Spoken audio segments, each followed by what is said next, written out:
옛날 옛적 창원의 작은 산촌인 용마루촌에는 신비로운 힘을 지닌 돌 하르방이 마을을 수호하고 있었다고 전해집니다. 이 마을은 사방으로 청명한 산들이 둘러싸고 있어 외부로부터의 침입을 잘 막아주는 자연 방벽이 되어주었고, 그 중심에는 커다란 하르방이 마치 마을의 어르신처럼 우뚝 서 있었습니다. 마을 사람들은 이 하르방을 수호신이라 불렀고, 해마다 정해진 날이 되면 하르방 앞에서 불유제를 지내며 그 힘을 기렸습니다. 이야기는 어느 해 유난히 열기 가득한 여름으로부터 시작됩니다. 마을에 전해지던 작은 샘이 갑작스럽게 말라버리고, 반면 산속 계곡물은 사나운 급류로 변해 흘러내리기 시작했습니다. 농사를 주업으로 삼았던 마을 사람들은 큰 걱정에 휩싸였습니다. 가뭄과 홍수로 인해 농작물이 타들어가고 물의 부족으로 일상생활조차 힘겨워졌습니다. 이에 마을의 원로들은 대책을 찾기 위해 모임을 가졌습니다. 하지만 아무리 논의를 해도 마땅한 해결책이 떠오르지를 않았습니다. 그때 마을의 젊은 신관인 한림이 천막을 열고 들어왔습니다. 그는 어린 시절부터 돌 하르방에 대한 이야기를 들으며 자랐고, 마을의 신비한 전설들을 눈으로 먹어가며 성인이 되었던 청년이었습니다. 한림은 원로들에게 구했습니다. 돌 하르방께 다시 한번 간청해 봅시다. 이 마을을 지켜왔던 옛 신화가 우리를 돕도록 부탁해야 합니다. 그러자 원로들은 처음에는 의아했지만 이윽고 그의 제안을 따르기로 했습니다.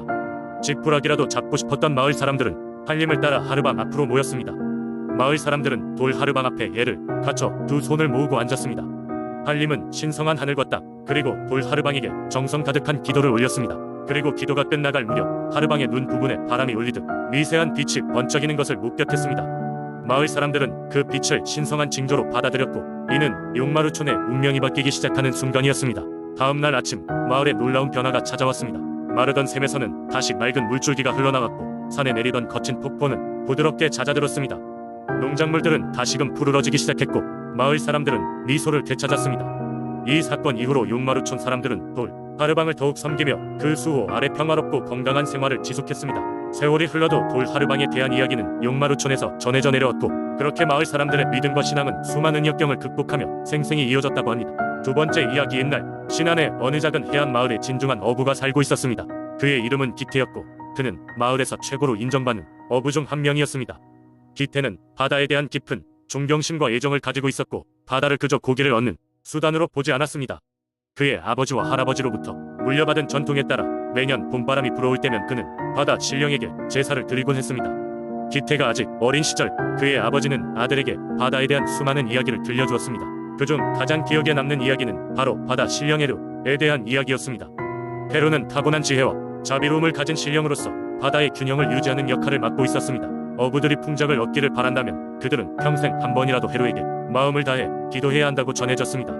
그리고 그 기도가 진실하다면 해루는 마을에 번영을 가져다 주기도 한다고 믿었습니다. 기태는 어른이 되어 마침내 바다에 나가 자신의 첫 항해를 떠나게 되었습니다.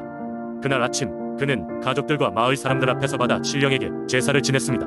정성을 다해 준비한 음식을 바치고 기태는 조용히 자신의 마음속 소원을 빌었습니다. 나와 우리 마을의 형편이 나아지게 해주십시오. 그리고 모두가 안전하게 바다를 넘나들 수 있도록 도와주십시오.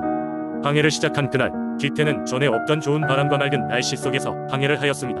그날의 어획량은 지금까지 경험해보지 못한 대풍작이었습니다. 기태는 바다 신령의 은총을 감사하며 그날의 어획물을 마을 사람들과 나누었습니다. 소문은 순식간에 퍼져 기태는 신안에서 가장 운이 좋은 어부라는 칭호를 얻게 되었습니다.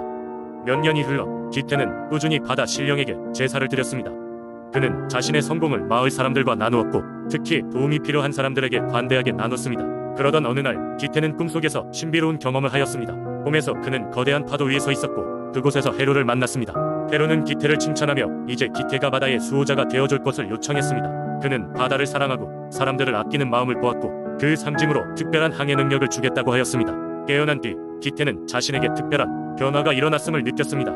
그는 마치 바다와 교감할 수 있는 능력을 갖게 된 것 같았습니다. 기태의 직감은 더욱 예리해졌고, 해류와 바람의 변화를 전에 없던 감각으로 느끼게 되었습니다.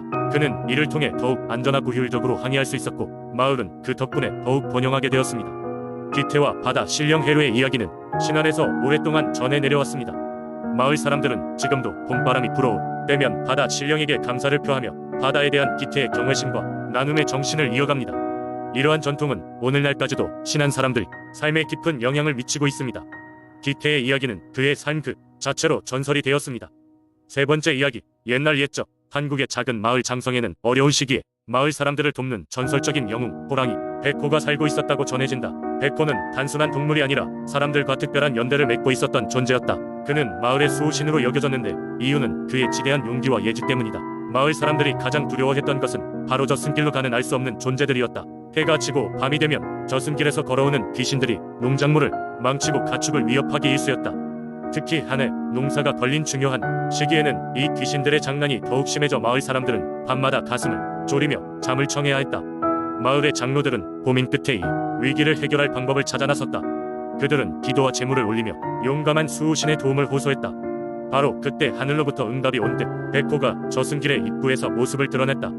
백호는 날카로운 시선과 위험 있는 풍채로 마을 사람들에게 신뢰를 주었다. 그는 하루도 빠짐없이 저승길을 지키며 악귀들의 침입을 막고 조용히 이동하는 귀신들의 발자국을 추적하여 단단히 다스렸다. 어느 날 밤에는 특히나 거친 폭풍우가 몰아치며 무언가 불길한 사건이 일어날 것 같은 기운이 감돌았다. 마을의 어린 소녀가 실종되었고 그때 사람들은 저승길의 귀신들이 소녀를 잡아간 것은 아닌지 두려워하였다. 장성 사람들은 초조한 마음으로 밤을 지새웠고 백호는 소녀를 찾기 위해 온 힘을 다해 저승길 곳곳을 헤매었다. 백호는 날카로운 귀로 숲의 소리를 듣고 빠르고 기민한 발로 저승길을 샅샅이 뒤졌다. 하룻밤을 남기고 마침내 백호는 소녀가 숨어 울고 있는 자그마한 공간을 발견했다. 그는 부드러운 코로 소녀를 어루만지며 안심시켰고 소녀는 백호를 따라 무사히 마을로 돌아올 수 있었다. 이 사건으로 인해 백호는 이상 단순한 전설의 동물이 아닌 마을 사람들에게 없어서는 안 될 진정한 영웅이 되었다. 장성의 마을 사람들은 매년 이맘때가 되면 백호의 희생과 용기를 기리며 축제를 열고 고마움의 마음을 모아 제사를 지내왔다. 그들의 믿음은 백호가 언제나 그들 곁에 있다는 것을 확신하게 했으며 장성 마을의 평화와 안녕을 기원하는 마음으로 이어졌다. 지금도 장성의 산자락에는 백호의 기운이 깃들어 있다고 하니 매우 평화롭고 고요한 곳으로 알려져 있다. 이는 백호가 여전히 숲 깊은 곳에서 마을을 지키고 있다는 증거일지도 모른다. 네 번째 이야기.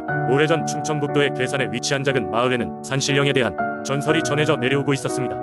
마을은 주변에 울창한 산으로 둘러싸여 있었는데 이 산을 수호하는 산신령이 있다고 믿었습니다. 마을 사람들은 산신령에게 경의를 표하고 복을 받기 위해 매년 특별한 의식을 거행하곤 했습니다. 이야기는 여러 세대를 거쳐 전해 내려오면서 다양한 버전이 있었지만 그 중에서도 가장 유명한 것은 가죽 신발에 얽힌 이야기였습니다. 이 이야기는 마을에 살던 한 청년의 이야기로 시작됩니다. 이 청년은 매우 성실하고 정직한 성품을 지니고 있었습니다. 그는 매일 아침 일찍 일어나 가족을 위해 산에서 나무를 하고 파티를 하며 살아갔습니다. 어느 날 청년은 산 깊숙이 나무를 하러 갔다가 예상치 못하게 날이 저물고 말았습니다. 어둠이 내린 산길을 홀로 걷게 된 것은 매우 위험한 일이었지만 그는 집으로 돌아가기 위해 발걸음을 재촉했습니다. 그런데 길을 걷던 중 갑자기 발에 무언가가 걸리는 것을 느꼈습니다. 발밑을 내려다보니 낡고 해진 가죽 신발 한 짝이 놓여 있었습니다. 신기하게도 그 신발은 망만된 듯한 윤기와 고급스러움을 풍기고 있었고 청년은 이를 주워 들고 다급히 주위를 둘러보았지만 아무도 보이지 않았습니다.